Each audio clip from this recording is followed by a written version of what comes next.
Welcome to Moving Beyond Record Hints, where we're going to be talking about your first steps into original research. This is the third part in a three-part series. My name is Jenny Hansen. I'm an accredited genealogist.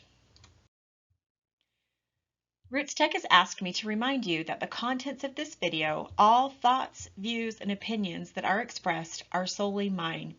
I do not necessarily reflect the views of FamilySearch International and RootsTech. In the first part of this series, we talked about research readiness. In Series 2, we talked about the best ways to approach the research process. We introduced source evaluation, and we talked about some of the different websites that are useful for finding your ancestors. In this final part, we will be talking about specific record types that are useful when you're starting out your research. I want to help you become familiar with the records that you will use in these first steps of original research, so that you can feel confident looking at the records yourself and analyzing the information that you'll see there. So, a census. These are documents that record the individuals living in a certain area on a specific date. Census records were produced by the federal government. They help clarify taxation and demographics. Census records are a great and a common source used for genealogy because they provide a snapshot of our family in the context of the community where they lived. These records are a great starting point because they give us a really quick view of everybody in the household. Census records exist for many different countries around the world. There's a lot of variation in census records. Some only contain hash marks for individuals of a certain age. Other records list the full name of everyone living in the household. Some detail the specific place of birth for everyone, and some list the number of children born to a woman. Other times we learn if our ancestors were literate and what their financial holdings were at the time of the census. These details are the reasons that census records are a rich source of information for genealogists. The census records do have some shortcomings. Census records are notorious for being almost correct. Sometimes we see a census record that matches all the family details perfectly, and those are the times that we cheer. But usually the census record tells us details that are mostly matching with the other records, but they do reasonably match other records.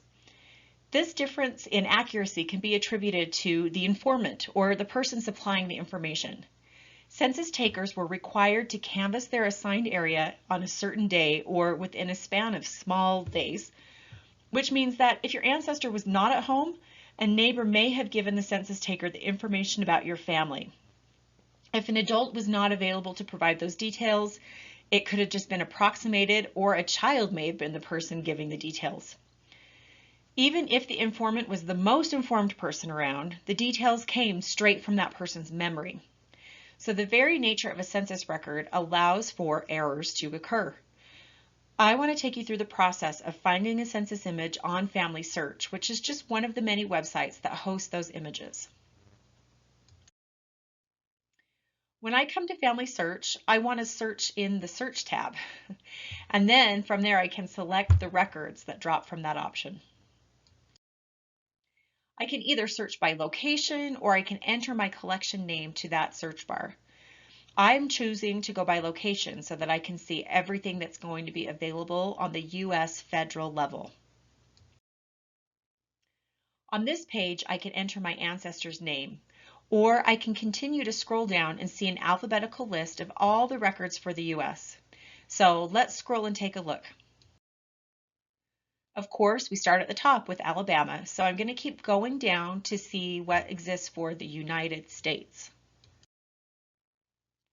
Now we see a list of all the census records. Notice that camera icon again. That tells me I can view the actual images directly from this page. I'm going to choose to look just at the 1940 census. From that selection, then I'll type my information in for my grandma. I can trust these indexes. I don't want to look at every page of a census record, and I know that this index applies just to this year. You can see that I just got one clear match, and I happen to know this is definitely her. I'm excited to look at that image and see what it says. So if I choose the icon that's a piece of paper, I'll get a transcription of her census entry, and if I choose the camera, it will take me directly to her census image. So here's what happens when I click on the camera. It's nice and tiny and impossible to read. So I'm going to zoom in first thing so that I can use those tools on the image browser and view what this record actually says. The bottom of the page gives me a transcription of the record as I scroll through it. So let's keep moving down the page and we'll see if we can find my grandma. All right, here's the family on the census record. You might notice that the transcription at the bottom matches my family written in cursive on that form. While I know that this is the correct family, I can also see some errors in the names in the transcription for my family members. I realize that these can be hard to read, so the indexes aren't always going to be completely reliable. And that's why it's great I can look right at the image with my own eyes to determine what it says. Isn't it fun seeing your family members in the records, though? I can use this census entry to start working on my grandma's family line. I can see the names of her parents and the names of her sisters. Vital records provide the hard facts for our ancestors' lives. We want to find the big three events for everybody in our tree. So birth, marriage, and death. Of course, we may not have a marriage for someone, but we can also find these different events in their lives and have a complete knowledge of what their vital statistics look like. We'll talk about the birth and death records together because there's similar parameters to their information and to the way that they were kept. Birth and death certificates, like we see today, did not come into play in the U.S. until the early 1900s. Prior to that, they were all just kept on the local jurisdictional level, and that might mean county, town. It just depends. You're going to have to be creative and look to see what's available. Their format and their contents really depended upon what that local entity wanted to see. So this one I'm showing you here is a picture of a death register in Utah. The information given is really quite complete. We get the name of the subject, we get their date, we find out where they were living, what their age was at the time of death, occupation details, all these other things. So these registers can be really helpful in our research and really quite complete. This one is more of a traditional birth certificate, and it comes from Illinois. This is something that likely we have all seen in some format. So let's take a look at the information that's on here, and we can get a better idea as to the value of the record itself. So that box in the top left corner is going to state where the birth took place, kind of the details. I know that the top right corner says it's from Illinois. The top left tells me other jurisdictions. This one says it was Logan County, town of Lincoln. The subject's name is Alfred Cadwallader. He was a male, legitimately born January 31st, 1906. So then we get a lot of information about his father and a similar block of information about his mother. The father's name was Zach Cadwallader, living in Lincoln, Illinois. He was white and 33 years old. It says he was born in Illinois and that he was working as a cement contractor. The mother was named Margaret Shoup. She was also living in Lincoln, Illinois. This one says she's white and 20 years old.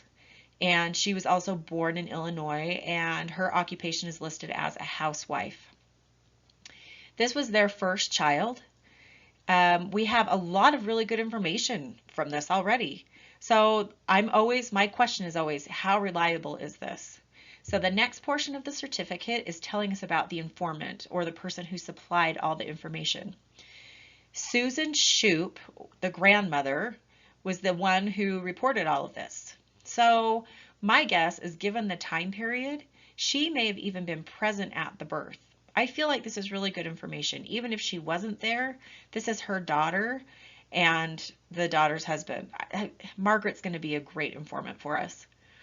I feel like this certificate is full of really good, reliable, high quality information, and I'm ready to pursue more information about this family. So here's one more example of a birth certificate of sorts. This predates the more detailed certificates like the one that we just saw. So we still get the basic information about the subject, but we're not getting as much of a picture of the family group. This record is from Pierre, South Dakota, and it reads that Vera Catherine Van Schack, a female, was born July 5th, 1907 in Brule County, South Dakota. Her father was Vernon Van Schack. Her mother was Catherine Condon. And we get birth and death records like this in lots of different forms. This one looks like a fancy birth certificate. It's the best that we had for the time period. So to find copies of these records, a good place to go is the Family History Library catalog. We looked at the whole process of doing this in part 2 of the series. The catalog link is under the search tab on FamilySearch. You just enter your location and then look for the record group. So for things like this, you would look for vital records and see what is available there. And chances are pretty good you'll see that camera icon and you can go right to the image. The other main vital record that we haven't talked about yet is marriage records. So marriage records are different from births and deaths. Marriage records are kept on the county level in the U.S. They're always a county record. As soon as a county was established, both land records and marriage records were established because land and marriage deal with property rights. There's a few different types of marriage records. The one that I have pictured here includes a license and the actual record of the marriage. So let's read through this document together. It starts out by stating George Allred of Spring City, Sanpete County, Utah, age 23, and Effie Allred of Spring City, Sanpete County, Utah, age 20. And this is their intention to marry, so the license here. You might notice that this record says seal and has a squiggle up and above and below that word seal rather than showing an actual seal. It's kind of a red flag to me to know that I'm not looking at the original record. This is going to be a second copy. So the record of the marriage follows on the bottom part of the page. It states that on the 29th of December, 1898 in Spring City, George Allred and Effie Allred married. The document is signed by both George and Effie, and notice the witnesses. This is kind of a funny part.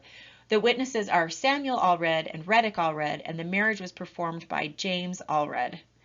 So this town was settled by the extended Allred family clan. Pretty much everyone is closely related and interrelated. This is one very craggy branch on my family tree where there's no clear splits. Everybody kind of intermarries within family groups. I can also see that, notice how all the signatures are matching. So that's another dead giveaway to me that I'm not looking at the original. But I'm not really worrying about that because this is the surviving official document for the county. I didn't see an original. This is what they had available. So I want to show one more example of a marriage record just so you can see kind of the diversity of the record types. This one's from Kentucky. You can see that it's all written in long form in the book. So we're going to zoom in closer and take a look at just one of these record entries. This record reads, George O. Neal and Eleanor Ashbrook were married. Proof of her being 21 years of age was made by the oath of Levi Ashbrook on November 22nd, 1817. The license was issued that same day. So I didn't learn as many details from this record, but I still got the full names of the bride and the groom. And I suspect that Levi Ashbrook is probably Eleanor's father. But I can do more research to prove that suspicion. I could look for her in a census record as a child and see if Levi is her father. There's also a chance he could be a brother or an uncle. But when we start our original records research, we're going to be looking for things like a census record and a vital record. These records let us know where our family was and what was going on in their lives. When we begin our own research, the first step is to evaluate what records you have. Are you working from a tree compiled by somebody else, or what records are then easily accessible for you to add to that tree? And from all of this, what do you want to know? Study that tree and decide what's interesting to you. What family line has the most questions you would like answered? Where are you drawn to spend your time and energy? You're going to want to visit different websites and repositories that house both the primary and secondary sources so that you can learn more about your family. Adding in these factual details will give you a solid family group, and within the records that support that original family group, you're going to likely find enough clues that you can then push back into a new generation. And that's the research process. You just do that over and over again. Working on your own original research is really a fun and satisfying process. I love making order out of chaos, and that's what genealogy is. By applying the steps and the concepts that we've discussed throughout this series, you can find success in genealogy. So thanks for watching this series, Moving Beyond Record Hints, and I wish all of you good luck with your original research endeavors.